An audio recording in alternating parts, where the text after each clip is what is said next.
Let's imagine that I am inviting all of you listening to a dinner. We're going to meet and we are going to be fed by the world's most famous chefs preparing the most delicious foods.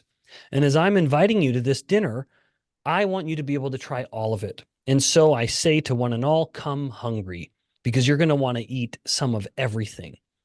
What would you do to come as hungry as possible to this grand and beautiful buffet? I submit you do two things. In the days before this beautiful buffet, you would eat a little less and you would exercise a little more, and it would work. You would come hungry. Eating a little less, exercising a little more would be the perfect recipe to come to my grand buffet as hungry as possible. But do you see the problem? That's also the two pillars. That's the two pillars of strategy that has existed since for 50 or 60 years on how to lose weight or how to shrink fat cells. Every professional will tell this person who's trying to shrink their fat cells, you need to eat less and exercise more. The problem is because the consequence will be the same thing as would happen in the example I'm presenting, which is you coming and meeting me to eat as much as we can. You're going to be as hungry as possible. It's going to stimulate ever more hunger, and thus you will fail. Back to the fat cell shrinking journey. If the first step is immediately pushing down the calories without addressing the insulin, it's going to be a very short journey. You'll get a little down the road.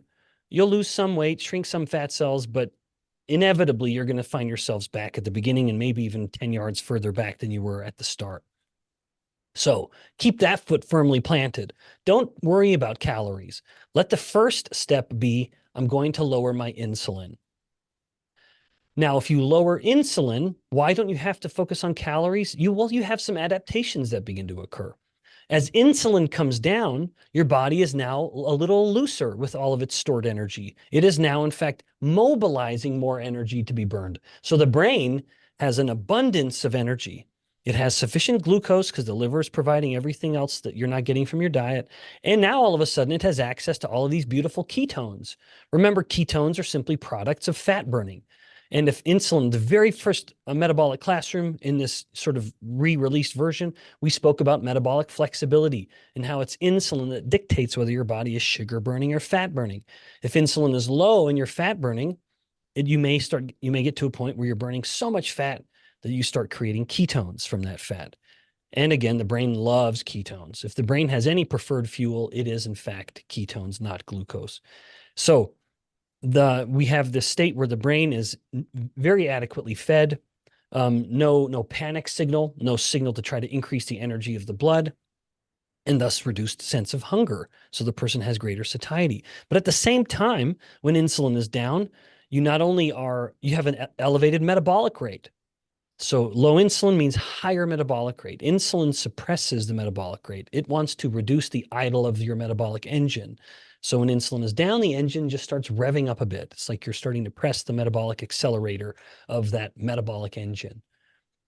So that's one. And then the final part of it is when you start creating ketones, remember, ketones have a caloric value. And you start excreting them from your breath and from your urine. So every breath as you're breathing out ketones, every urination when you're urinating out ketones, those are were once caloric molecules that would have otherwise had to be burned or stored.